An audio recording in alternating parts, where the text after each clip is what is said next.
This class is for 11th and the topic is meiosis। तो recently हमने mitosis पढ़ा है पिछले वाली क्लासेस में।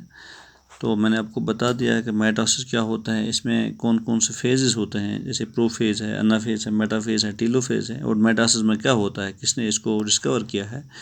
तो आज हम सेल डिवीजन का दूसरा टाइप पढ़ते हैं, वो है मियोसिस। तो मियोसिस होता क्या है।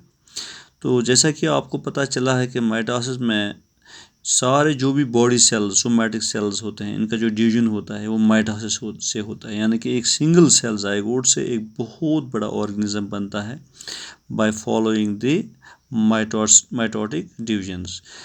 लेकिन आज हम मियोसिस पढ़ने जा रहे हैं। मियोसिस बहुत ही इंपॉर्टेंट है क्रोमोसोम नंबर को कैरी ऑन करने में, फ्रॉम पेरेंट्स टू ऑफस्प्रिंग। जैसे कि ह्यूमन्स में क्रोमोसोम नंबर 46 है। तो जब फर्टिलाइजेशन होती है ड्यूरिंग रिप्रोडक्शन, जब मेल गैमीट आता है फादर से, फीमेल गैमीट आता है मदर से, तो वहाँ पे जाइगोट बनता है। अगर मियोसिस नहीं होता तो वहाँ पे सीधा डिप्लॉयड नंबर बनता मेल गैमीट में और डिप्लॉयड नंबर बनता फीमेल गैमीट में। तब जाके जो ये दो डिप्लॉयड मिलते, तो वहाँ से 46 के बजाय 92 क्रोमोसोम्स बनते। तो उस वक़्त ये इंसान नहीं होता, कोई और क्रिएशन बन जाती। लेकिन कुदरत का कानून है कि मियोसिस एक और टाइप का डिवीजन बना है, जिससे जो ये गैमीट्स हैं, मेल या फीमेल गैमीट्स, इनमें जो क्रोमोसोम नंबर रहता है वो हाफ रहता है, n नंबर। फिर जब जाके वो मिलते हैं, फ्यूज़ होते हैं फर्टिलाइजेशन में, और वो जाइगोट बनाते हैं, सिंगल सेल जाइगोट, लेकिन वो डिप्लॉयड होता है।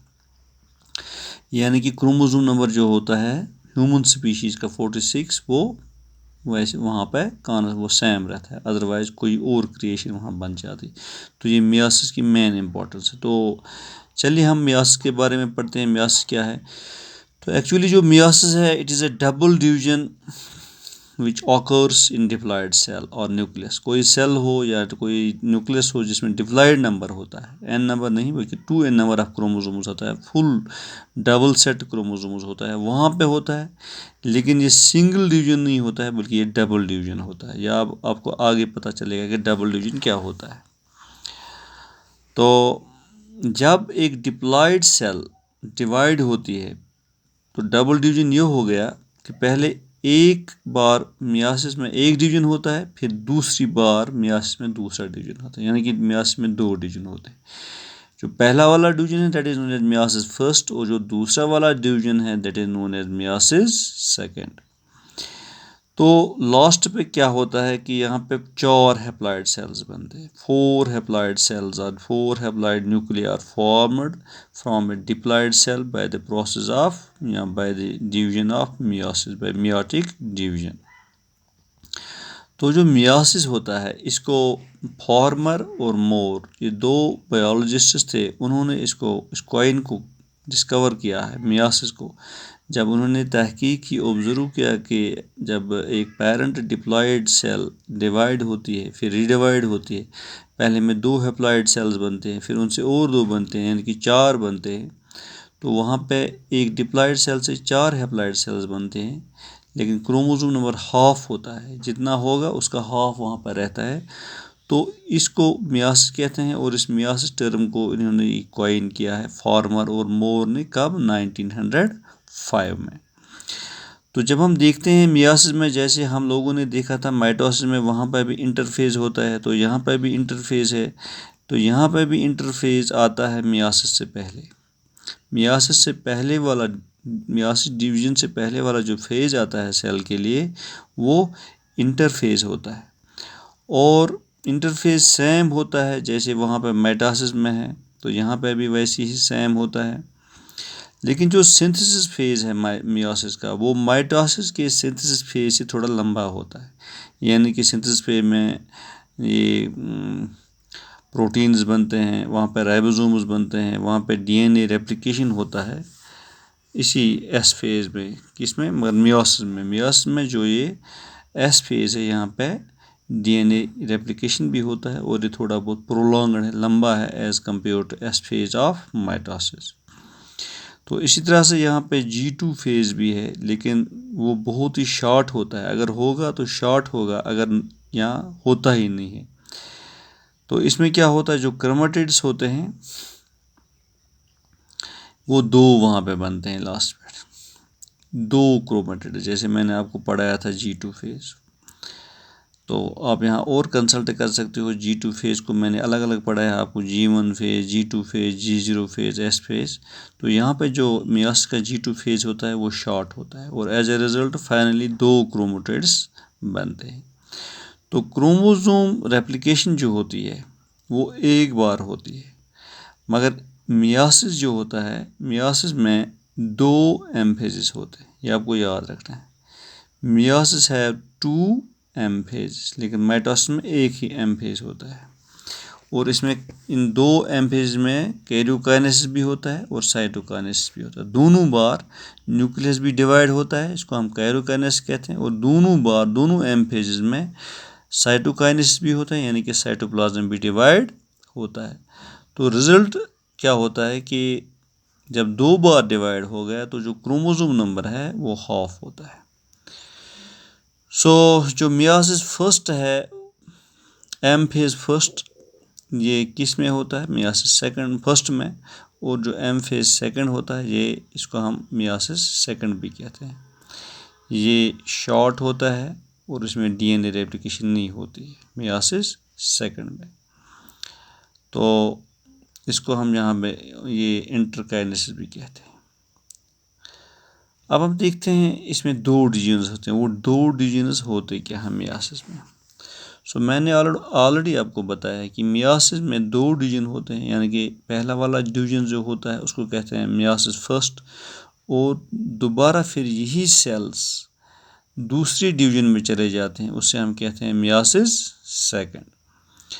तो जो मियासिस फर्स्ट जो होता है इसमें, इसको हम कहते हैं हेटेरोटिपिक, या इसको हम कहते हैं रिडक्शनल डिवीजन भी। रिडक्शनल डिवीजन का मतलब है कि रिड्यूस होना, कम होना, इसी वजह से इस पे नाम पड़ा है रिडक्शनल डिवीजन। तो इसमें क्या होता है रिडक्शनल डिवीजन में या हेटेरोटिपिक में डिवीजन में या मियासिस फर्स्ट में, इसमें जो क्रोमोसोम नंबर होता है वो हाफ होता है, रिड्यूस होता है। अगर 46 है ह्यूमन्स में तो यहाँ पे हाफ होके 23 रहता है, यानी कि n नंबर ऑफ क्रोमोसोम्स रहते हैं किसमें, मियासिस फर्स्ट में। That is why it is also known as reductional division. Chromosome number reduce होके हाफ रहता है। तो सेग्रीगेशन ऑफ क्रोमोसोम्स होती है। तो जो दूसरा होता है इसमें, तो वो ये है कि जो क्रोमोटिड्स होते हैं वो डिफरेंट होते हैं जेनेटिकली, क्योंकि इसमें क्रॉसिंग ओवर होती है, और जो सिस्टर क्रोमोटिड्स होते हैं वो सेम नहीं रहते हैं, बल्कि क्रॉसिंग ओवर में दूसरे क्रोमोसोम की कोई क्रोमोटिड आएगी, वो तीसरे क्रोमोसोम की क्रोमोटिड की जगह रहेगी, और उस क्रोमोसोम की क्रोमोटिड उठेगी वो दूसरे क्रोमोसोम की जगह लेगी। तो इसको हम क्रॉसिंग ओवर कहते हैं। तो इसमें क्या होता है कि जेनेटिकली जो क्रोमोटिड्स होते हैं, क्रोमोसोम्स के क्रोमोटिड्स होते हैं वो डिफरेंट होते हैं, वो सिमिलर नहीं होता है, वो होता है क्रॉसिंग ओवर की वजह से। ये होता है इसी मियासिस फर्स्ट में। और ये क्रोमोटिड्स जो होते हैं ये फिर सेपरेट होते हैं जो सेकंड डिवीजन ऑफ मियासिस हैं, जिसको हम कहते हैं मियासिस सेकंड भी। तो यहाँ पे ये क्रोमोटिड्स सेपरेट होते हैं। तो जो ये सेकंड मियोटिक डिवीजन है इसको हम कहते हैं, मियासिस फर्स्ट को हम कहते थे हेटेरोटिपिक, लेकिन मियासिस सेकंड को हम कहते हैं होमोटिपिक। होमोटिपिक क्यों, क्योंकि होमो सिमिलर, यहाँ पे क्रोमोसोम नंबर सेम रहता है।